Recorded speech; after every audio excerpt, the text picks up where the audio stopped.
copy on his shoulders. And it's interesting with the Declaration of Independence, there's one part that was taken out before it was approved by the Continental Congress, and that was the issue of slavery.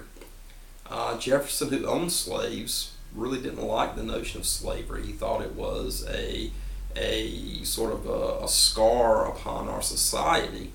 So he put it in the original document, it gets taken out, and of course the issue of slavery takes a lot longer to address in this country.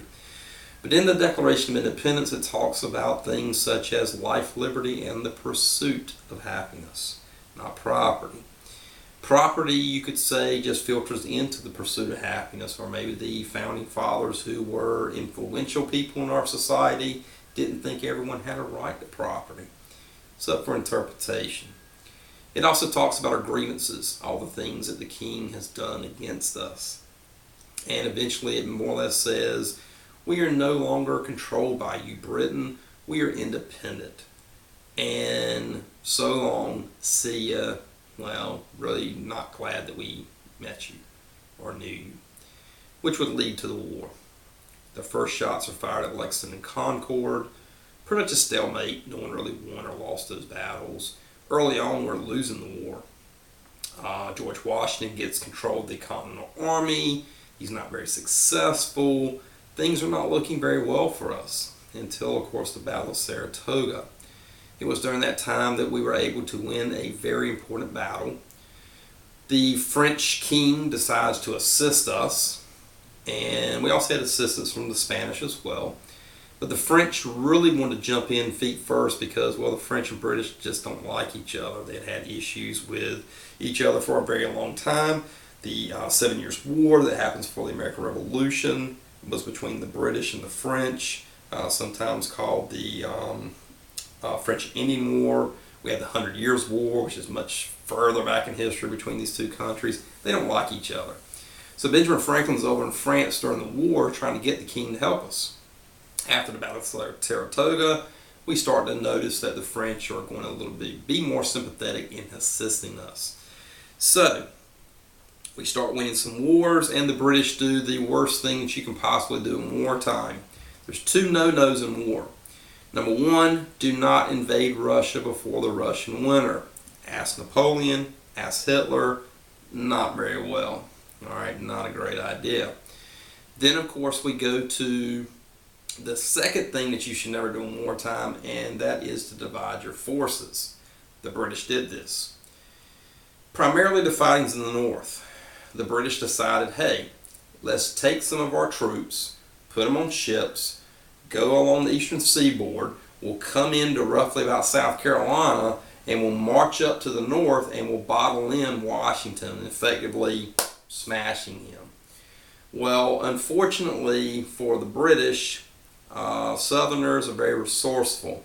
Guys like Nathaniel Greene, people such as Francis Marion, take what the British term as rabble, people with pitchforks, nothing more than just your simple businessmen and farmers who have no military experience, and they think that there is no way that these rabble, these inferiors, can stop the British in the South.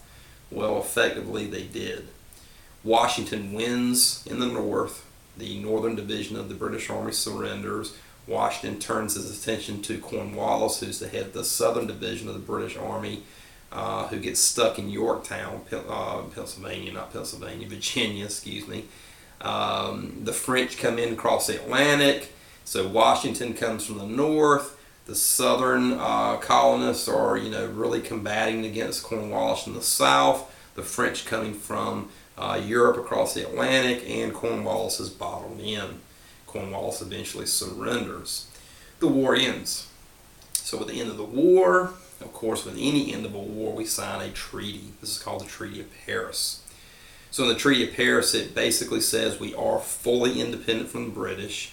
We also get certain lands east of the Mississippi River and north of the Great Lakes. In essence, we pretty much increase our territory in a short period of time.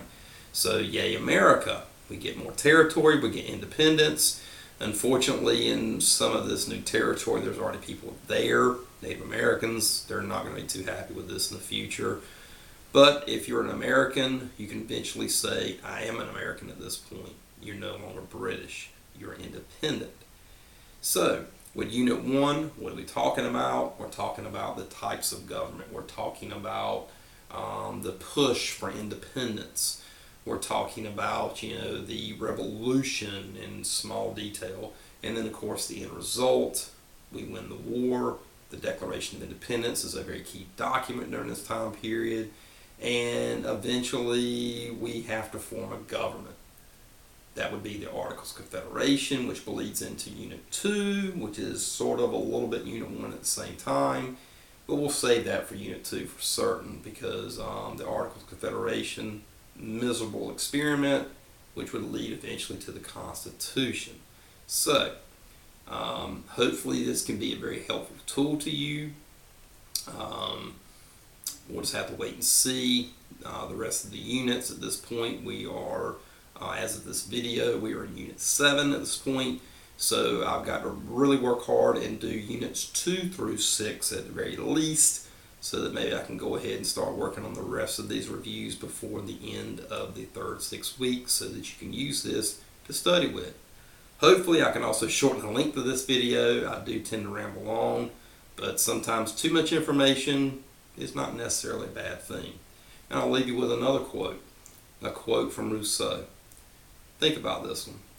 Man is born free. Get my mouth straight on a Sunday afternoon. Everywhere man is born free, but everywhere is in chains. So think about that. Man is born free, but everywhere is in chains. Sort of symbolic of our country. We are free the moment we take our first breath, but there are restrictions to those freedoms.